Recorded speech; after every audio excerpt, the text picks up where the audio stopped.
Hello everyone and welcome back to Hello Adhyapak. I hope you all are fine at your places. And today I have brought another video for you in which we are going to discuss the sample paper of periodic test 2 English class 6. So this is English paper for class 6 for your upcoming PT2 examination. So this will be of 40 marks and section A will be reading 10 marks, section B will be 10 marks, writing and grammar, and section C literature will be of 20 marks. So without wasting any time, let us solve this question paper. So section A reading 10 marks, one paragraph will be given to you and then you will be asked 10 multiple choice questions or fill in the blanks based on this paragraph. Read the given passage carefully and answer the following question. In a bustling town by the sea, there lived a spirited girl named Meera. तो एक समुद्र के पास एक सी के पास एक छोटा सा कस्बा था और उसमें एक लड़की रहती थी जिसका नाम था Meera. She was known for her boundless energy and love for sports. तो उसको खेलना बहुत पसंद था. Every morning Mira would wake up early, tie her running shoes and sprint along the beach as the sun rose. मतलब सुबह सुबह वो रोज जल्दी उठ के शूज पहन के और बीच पे जो है भागती थी, दौड़ लगाती थी. She believed that staying active not only kept her body strong but also helped her mind stay focused. तो उसको ऐसा लगता था कि इस तरह से वो एक्टिव रहेगी और उसकी जो बॉडी है स्ट्रांग बनेगी और उसका माइंड जो है वो ज़्यादा फोकस्ड रहेगा. Meera school often organised sports events and she eagerly participated in them. तो मीरा के स्कूल में कई सारे स्पोर्ट्स के इवेंट्स हुआ करते थे और वो उसमें पार्टिसिपेट करती थी. Where it was a relay race, whether it was a relay race or a soccer match or even yoga sessions, Mira gave her best efforts. तो वो सभी तरह के गेम्स में पार्टिसिपेट करती थी, चाहे दौड़ हो, चाहे फुटबॉल का मैच हो या योगा हो. Her coaches and teammates admired her determination and positive attitude. सब उसकी तारीफ करते थे, उसके कोच भी और उसके दोस्त भी. One day, Mira's friend Priya, who often felt tired and unwell, asked Mira why she was always so full of energy. तो उसकी मीरा की एक दोस्त थी प्रिया जो हमेशा थकी थकी सी रहती थी. उसने मीरा को पूछा कि उसकी एनर्जी का राज क्या है. Meera smiled and said it's because I stay active, eat healthy food and drink lots of water. तो मीरा ने मुस्कुराकर कहा कि ऐसा इसलिए है क्योंकि मैं एक्टिव रहती हूँ, अच्छा खाना खाती हूँ और बहुत सारा पानी पीती हूँ. Exercise keeps my body fit and makes me feel happy too. और एक्सरसाइज से मेरी बॉडी फिट रहती है और इससे मुझे खुशी मिलती है. Inspired, Priya decided to join Meera on her morning runs. तो प्रिया ने भी ये डिसाइड किया कि मैं भी जो है इसकी तरह भागूंगी, रेस करूंगी, रनिंग करूंगी सुबह मॉर्निंग में. Over time both Meera and Priya became known as the fastest runners in their school. और जल्दी ही दोनों जो है उन्होंने बहुत अपने आप को इम्प्रूव कर लिया और अब वो फास्टेस्ट रनर थी स्कूल की. They learned that sports not only helped them to stay fit but also taught them teamwork and resilience. तो उन्होंने क्या सीखा कि स्पोर्ट्स जो है आपको फिट तो रखते ही हैं, इसके अलावा वो टीम वर्क और रेजिलियंस स्ट्रेंथ को भी आपको सिखाते हैं कि how to be strong. Together, they encourage their classmates to embrace a healthier and more active lifestyle. और उन्होंने बाकी जो उनके क्लासमेट्स हैं उनको भी उन्होंने एनकरेज किया कि वो भी हेल्दियर लाइफस्टाइल चुने. तो now there are some question based on this paragraph. Where did Meera live? Meera कहाँ रहती थी? In a large city, mountain cabin, quiet village या bustling town by the sea. So the correct option is bustling town by the sea. Second is, what was Mira's favorite activity? Running on the beach, watching TV, painting pictures, yeah, reading books. So it was running on the beach. Third is, why did Priya feel inspired to join Mira? क्यों join किया था उसने? She saw Mira's energy and healthy lifestyle. She wanted to be in school team. Mira promised her a reward. Yeah, the teacher asked her to do so. तो actually उसने मीरा की energy और lifestyle को देखकर she got inspire. What benefits did Meera associate with sports? क्या फायदे हैं sports के? It helped her to avoid schoolwork. It kept her strong and made her mind focused. It was a way to compete with others. या it was fun but tiring. तो ये body को strong रखने और mind को focus रखने के लिए जरूरी चीज है। What is a synonym? Synonym means same meaning, similar meaning for resilience. Resilience के लिए timidness, weakness, failure या strength, तो मतलब डरपोकपना या आप कह लो कमजोरी, फेलियर या स्ट्रेंथ, तो ये एक्चुअली स्ट्रेंथ आएगा यहाँ पे। Sixth is what did Meera teach Priya about staying healthy? Meera ने प्रिया को क्या बताया? Sports and healthy habits are essential, drinking soda gives energy, eating junk food is fun, या स्लीप इज नॉट इम्पोर्टेंट। तो ये तो बाकी सभी तीनों नेगेटिव हैं, सो दैट मीन्स कि A should be the correct answer. Seventh is what word describes Meera's attitude towards sports? कैसा था उसका? लेजी थी, हेजिडेंट थी, मतलब आनाकानी करती थी, पॉजिटिव थी, बोरिंग थी, तो she was positive. Next is choose an antonym means opposite for focused. Focused का अपोजिट हमको ढूंढना है, तो अलर्ट हो गया, डिस्ट्रैक्टेड हो गया, अटेंटिव हो गया, ये एक्टिव हो गया। बाकी ये ए, सी और डी तो लगभग वही मीनिंग हो गए फोकस्ड, तो फोकस्ड का अपोजिट होगा distracted. Ninth is what was a lesson learn from Meera's and Priya's journey? क्या सीख हमें मिलती है? Sports are tiring and unnecessary, running is the only way to stay fit, sports are for fun, hard work and teamwork improve health and relationship, so D should be the correct option. Last part is give a title to the passage, तो आपकी मर्जी है, आपने इतना बड़ा paragraph पढ़ा है, आप इसमें से कोई भी एक सुटेबल टाइटल दे सकते हो। जैसे एक टाइटल जो आप दे सकते हो वो आप कर सकते हो कि benefits of sports and games, है ना। इसी तरीके से आप जो चाहे वो यहाँ पर लिख सकते हैं। आगे बढ़ेंगे सेक्शन बी की तरफ, राइटिंग एंड ग्रामर, 10 मार्क्स की है ये। थर्ड क्वेश्चन है जिसमें एक और पार्ट दिया हुआ है। यू आर कीर्ति और Kunal of PM Shri Kendriya Vidyalaya number 3 Jalandhar cantt, write an application to your principal for sick leave. तो सिक लीव के लिए एप्लीकेशन देनी है, तो आइए इसको कैसे लिखते हैं वो हम बोर्ड पर चलकर देखते हैं। तो यहाँ पर आ गए हम, write an application to your principal for sick leave, तो इस तरह से लिखेंगे आप, to the principal PM Shri Kendriya Vidyalaya number 3 Jalandhar cantt, subject लिख देना application for sick leave, respected sir या मैडम, अगर प्रिंसिपल मेल है तो सर और फीमेल है तो madam. I am Kirti Kunal, ये मैंने यहाँ दोनों इसलिए लिखे हैं क्योंकि लड़कियां कीर्ति लिखेंगी और लड़के जो है वो कुणाल लिखेंगे। I am Kirti Kunal of class 6, I have been unwell since last night due to high fever and am unable to attend the school. Kindly grant me sick leave for 2 days, 27th and 28th November. I will submit my medical certificate upon my return. Thank you for your consideration. You are sincerely Kirti Kunal. और यहाँ पर आप अपनी class, section और roll number भी लिख देना। तो इस तरीके से आप इसको लिख सकते हैं। Second is right a paragraph about the benefits of yoga. ये इंपॉर्टेंट चीज़ है क्योंकि आपकी बुक में अभी हाल फिलहाल योगा का चैप्टर भी है एक, तो हो सकता है कि ये आपको आ जाए। Right a paragraph about the benefits of yoga, तो आइए इसको भी देखते हैं। तो बेनिफिट्स ऑफ योगा आप इस तरीके से लिख सकते हैं, yoga is a great way to keep the body and mind healthy. बहुत अच्छा तरीका है ये बॉडी और माइंड को हेल्दी रखने का। इट इम्प्रूव्स फ्लेक्सिबिलिटी, हमारी बॉडी की फ्लेक्सिबिलिटी बढ़ती है। Strength and balance, yoga helps reduce stress, इससे स्ट्रेस कम होता है। मेक्स अस फील काम and improves focus. It boost immunity, ये हमारी इम्यूनिटी को बढ़ाती है। हेल्प विद डाइजेशन, डाइजेशन को इम्प्रूव करती है और हमें ये स्ट्रांग बनाती है, keeps us strong. Breathing exercise in yoga give us more energy.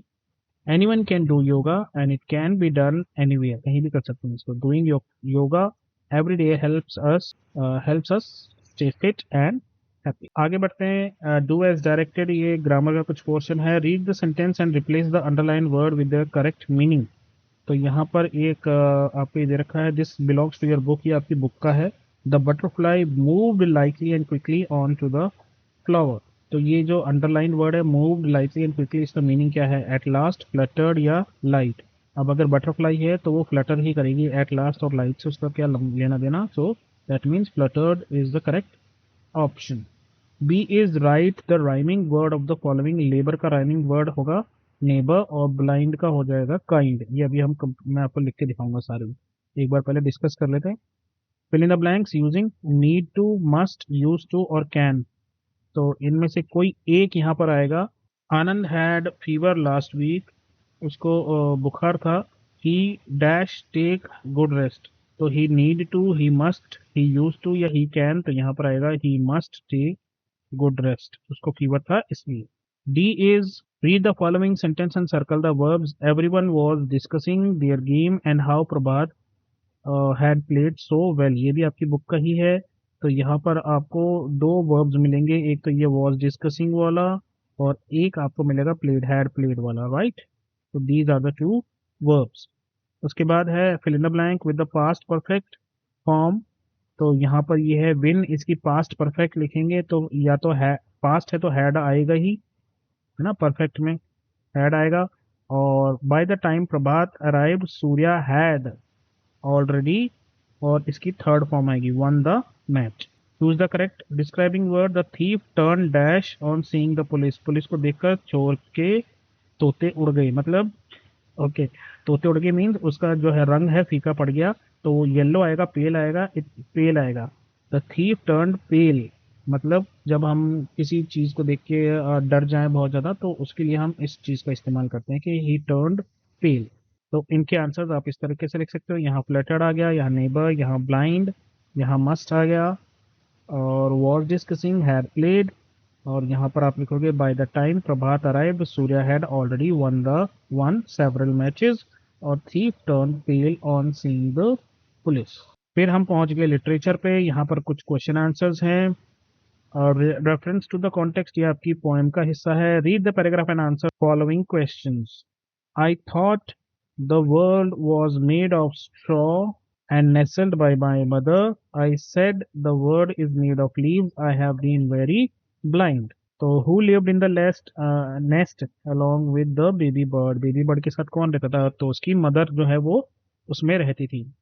Why did the bird think the world was made of leaves? उसको क्यों लगता था कि दुनिया जो है वो पत्तों से बनी हुई थी? ऐसा इसलिए क्योंकि उसको अपने घोंसले से जब भी उसने बाहर की तरफ झांका, उसको सिर्फ पत्तियां ही दिखाई दी, उसके अलावा उसको कुछ दिखाई दिया ही नहीं। What does the set of words I said mean? I said का मतलब क्या होता है? कहा मैंने, मतलब spoke। फिर fill in the blanks to complete the sentence. The bird felt that it had been very blind because it could not dash the leaves। यहाँ पर आएगा see, वो नहीं देख पा रही थी, see the leaves from inside the nest। तो वो क्या है? वो अंदर से देख नहीं पा रही थी। Okay, name the poem these line belongs to. तो ये किस पोएम से लिया गया है? What a bird thought. तो इस तरह से आप इनके आंसर्स लिख सकते हैं। तो आप यहाँ लिख देंगे the baby bird lived in the nest with its mother. Second question का है the bird thought the world was made of leaves because it could only see leaves around its nest. और आई सेड का मतलब हो गया spoke. यहाँ पर मैंने आपको फिल इन द ब्लैंक्स बता ही दिया। द बर्ड फेल्ट कि वो ब्लाइंड क्यों थी? क्योंकि उसको it could not see the leaves from inside the nest. और ये पोएम कौन सी है? What a bird thought. उसी के साथ और में एक और दे रखा है मैंने।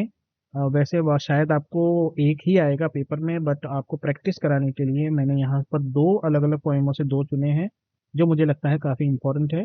When blue dark turns to black, cold grass aches our feet, trees creep close, games over, night winds. तो ये द विनर पोइम से लिया हुआ है और यहाँ पर बता रहा है कि जब शाम को अंधेरा हो जाता है और आसमान नीले से काला हो जाता है और हमारे पैर जो हैं, नंगे पैरों से हम खेल रहे थे, तो हमारे पैर जो है ठंडी घास में खेलते खेलते दुख रहे हैं, और रात हो जाती है और हमारा गेम खत्म हो जाता है और रात किसी तरह से जीत जाती है। तो इसके कुछ क्वेश्चंस है। What happens to the sky in the poem? क्या हुआ था उसके पास? तो वो ब्लू से ब्लैक हो गई थी। सेकंड है give one reason why the grass is cold. Cold क्यों थी? ठंडी क्यों हो गई थी घास? क्योंकि सूरज डूब चुका था लगभग, और अभी जो है इवनिंग में टेम्परेचर कम होता है, इसलिए घास जो है कंपैरेटिवली थोड़ी सी ठंडी हो जाती है। Complete the sentence suitably. The children's feet are aching because क्यों थक गए थे उनके पैर? क्योंकि वो काफी देर से जो है नंगे पैर खेल रहे थे। फोर्थ है व्हाई डज नाइट विंड, रात क्यों बीत जाती है? Night winds because the dash time for play has ended, children are tired, time to play at home, या नाइट फॉलोज डे। तो एक्चुअली में क्या है, जो खेल जो है वो खत्म हो गया था, इसलिए रात जीत गई। What does the phrase games over signifies in the poem? क्या मतलब है गेम ओवर का इस पोएम के? अभी जो हमने चार लाइनें पढ़ी, इसमें गेम्स ओवर का मतलब क्या है? तो इसका मतलब सिर्फ इतना ही है कि गेम का टाइम जो है वो खत्म हो चुका है और अब हमें घर जाना है। तो इन सब के आंसर्स मैं आपको बता रहा हूँ।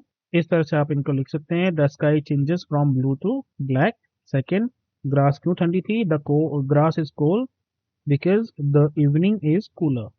उनके पैर क्यों दुख रहे थे? Because they played barefoot for long hours, वो काफी देर से नंगे पैर खेल रहे थे। Why does the night win? It was time for play, the because time for play has ended. And what does the phrase game over? Game over का signifies the end of play time. उसके बाद answer the following questions in 25 to 30 words, any four. आपको यहाँ पर 4-5 दिए हैं, इनमें से कोई आपको 4 करने हैं। ये 2 मार्क्स के क्वेश्चन है। What was Dadi's final advice to Vikram and Vaibhavi? दादी ने विक्रम और वैभवी को क्या एडवाइस दी? How did Surya's attitude differ from Prabhat? दोनों के एटीट्यूड में क्या डिफरेंस था? Explain the idea of unity in yoga, के यूनिटी और योगा में यूनिटी से आपका क्या तात्पर्य है, क्या मतलब है?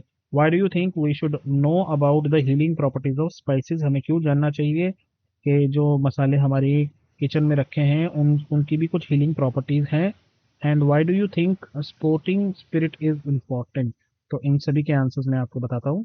तो आप इनके आंसर ऐसे लिख सकते हैं। दादी की फाइनल एडवाइस क्या थी? Dadi's final advice was to remember the natural cures and share them with their friends. याद रखिए नेचुरल क्योर को और अपने दोस्तों के साथ उसको शेयर करें। Then B is how did Surya's attitude differ from Prabhat? Prabhat attitude of wanting to win every time stop him from enjoying the games. हमें पता था प्रभात जो है सिर्फ जीतना चाहता था और जीतने के लिए ही खेलता था, इसलिए वो गेम को कभी एंजॉय कर ही नहीं पाया। He only played games he thought he could win. वो सिर्फ उन्हीं गेम्स को खेलता था जो वो जीत सकता था। Which made him miss out fun on experiences. जबकि सूर्य का एटीट्यूड इससे बिल्कुल अलग था। तो जहां तक यूनिटी इन योगा का सवाल है, you can write yoga promotes unity by connecting the body mind and soul. छोटा सा ये आंसर ये। D is why do you think we should know about the healing properties? So we should know about the healing properties of spices because they can provide natural cures for common illnesses and help us maintain good health without relying on chemical medicines. तो chemical medicines के अलावा उनको छोड़ के भी हम जो है कुछ कॉमन बीमारियों का इलाज ढूंढ सकते हैं। Why do you think sporting spirit is important? क्यों होती है? Sporting spirit is important because it teaches us to enjoy games, be fair and respect other players and learn to handle both winning and losing. इसके बाद answer the following question in 50 to 60 word. Long answer question है, ये 5 mark का है और मैंने यहाँ पे 2 दिए हैं, आपको इनमें से कोई भी एक करना है। 2 इसलिए दिए हैं क्योंकि एक तो आपको शायद समरी आ सकती है, कोई भी एक समरी। तो मैंने यहाँ पर जो समरी ली है वो द विनर ली है। और एक क्वेश्चन आ सकता है आपका mention some uses of neem tree, ये भी एक इम्पॉर्टेंट क्वेश्चन है। तो इन दोनों के ही आंसर मैं आपको अभी बता रहा हूँ और इनमें से कोई एक करना होगा या हो सकता है आपके पेपर में एक ही आए। तो इस तरीके से आप इसको लिख सकते हैं। जहाँ तक द विनर का सवाल है, the poem describes children playing the ball in the field by the creek in the evening. तो पोएम क्या बताती है? बच्चों के बारे में बताती है जो गेम के साथ खेल रहे हैं। कहाँ खेल रहे हैं? एक जो स्ट्रीम पास से बह रही है उसके पास किसी के खेत में।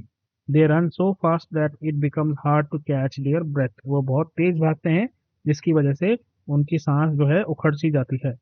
As night falls and sky turns dark, जैसे ही शाम ढलती है और रात होती है, the cold grass makes their feet ache, उनके पैर जो है वो थक जाते हैं। And the tree seem to move closer, और ऐसा लगता है जैसे पेड़ जो है उनके पास आते जा रहे हैं। The game ends and the night takes over. तो इस तरीके से आप छोटी सी समरी लिख सकते हो द विनर की। और इसके अलावा जो है सेकंड वो है mention some uses of neem tree. तो जो नीम ट्री है इसकी लीव्स स्किन की प्रॉब्लम्स को ट्रीट करती है, इम्यूनिटी को बूस्ट करती है। नीम ऑयल जो है उससे सोप बनते हैं, टूथपेस्ट बनता है, कॉस्मेटिक्स का सामान बनता है। तो its twigs are used as natural tooth brushes for healthy teeth. इसकी जो छोटी छोटी दातुन है उससे ना ब्रशिंग भी करते हैं लोग। Neem is also helpful in keeping pest away from plants, और ये छोटे मोटे कीड़े मकोड़ों को भी दूर भगाता है। It is use in making natural fertilizer. It is valuable tree for health and environment. और लास्ट में आपका है स्पेलिंग 2 मार्क्स की। The bird second nest made of, जो उसका नेस्ट है वो किसका बना हुआ होता है? ये आपकी बुक का ही क्वेश्चन है और यहाँ पर आप लिखोगे स्ट्रॉ। स्ट्रॉ का बना हुआ होता है। और सेकंड है rearrange the letters to make a meaningful word. यहाँ पर ये एक स्पाइस है और ये स्पाइस है टर्मरिक। तो इस तरह से आप इन दोनों के आंसर्स भी यहीं पर लिख दोगे। तो मेरी तरफ से तो ये पेपर कंप्लीट होता है। आई होप आपको पेपर अच्छा लगा होगा। और अगर कोई और प्रॉब्लम हो, कुछ और चाहिए हो तो मुझे बताइएगा आप ज़रूर। तो अभी के लिए बस इतना ही दोस्तों, अपना ध्यान रखें, मम्मी पापा का कहना ज़रूर मानें। और जब भी कोई दिक्कत हो नॉक कीजिए, बोलिए हेलो अध्यापक। Take care, bye bye, have fun.